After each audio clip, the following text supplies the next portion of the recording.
सारा Gill Bible knowledge house में खुशामदीद। Bible मुकद्दस में से पुरानातनामा इमसाल की किताब 10वां बाब 14वीं आयत। गनाह आदमी इल्म जमा करते हैं, लेकिन अहमक का मुंह करीबी हलाकत है। I am Bible student Sadia Mir John from SGBKH। I salute you in the lord. SGBKH का मकसद तालिब इल्म को बाइबल मुकद्दस की तालीम फराहम करना है।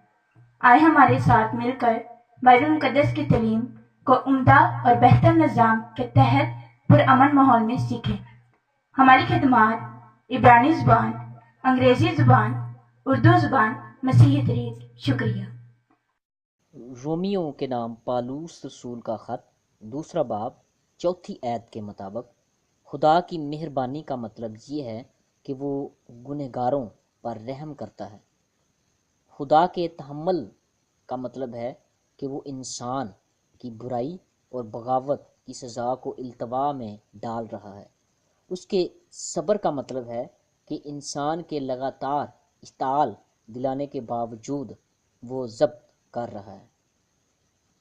परवरदिगारी, निगहबानी और मुहाफ़ज़त में जो खुदा की मेहरबानी है, इसका मकसद इंसान को तौबा की तरफ माइल करना है। खुदावंद किसी की हलाकत नहीं चाहता, बल्कि ये चाहता है कि सब की तौबा तक नौबत पहुँचे। तौबा का मतलब है मुड़ना, पूरे तौर पर रुख बदल लेना, गुनाह से बिल्कुल मुंह मोड़ लेना, गुनाह को तर्क कर देना।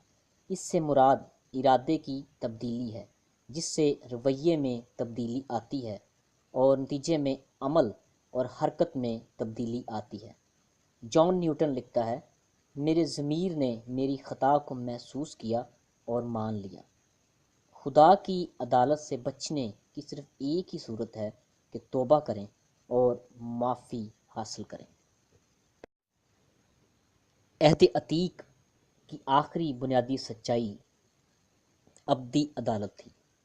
ज़बूर 9:17 आयत, यसाया 66:24 आयत।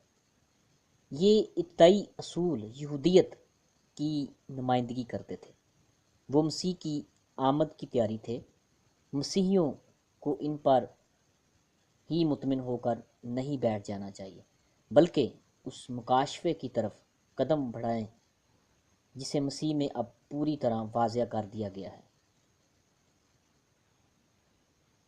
कारीन पर जोर दिया गया है कि वो साये की बजाय हकीकत से, तमसील की बजाय असल से, छिलके की बजाय मग्ज़ और अपने बुज़ुर्गों की मुर्दा रस्मों की बजाय मसीह में ज़िंदा हकीकतों से रुजू करें।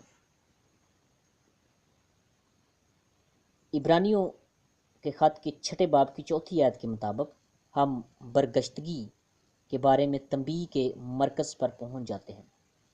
इसका इतलाक़ उन लोगों पर होता है जिनको तौबा के लिए बहाल करना नामुमकिन है। बज़ाहिर तो उन्होंने तौबा की थी, लेकिन याद रहे कि तौबा की तजदीद नामुमकिन है। आसमानी बख्शिश का मज़ा चखने, रोल कुर्स में शरीक होने, खुदा के उम्दा कलाम का मज़ा चखने, आइंदा जहान की क़ुव्वतों का जायका चखने के बाद अगर हम बरगश्ता हो जाएं, तो फिर हमें तौबा के लिए नया बनाना नामुमकिन है। यूँ हम अर्तदाद के गुनाह के मुर्तकिब होते हैं और उस मुकाम तक पहुँच जाते हैं जो हमें जहन्नम का रास्ता दिखाता है। नतीजा ये होता है कि हम खुदा के बेटे को अपनी तरफ से दोबारा मसलूब करके अलानिया जलील करते हैं। इर्तदाद ऐसा गुनाह है जिसके मुर्तकिब सिर्फ बेईमान ही हो सकते हैं।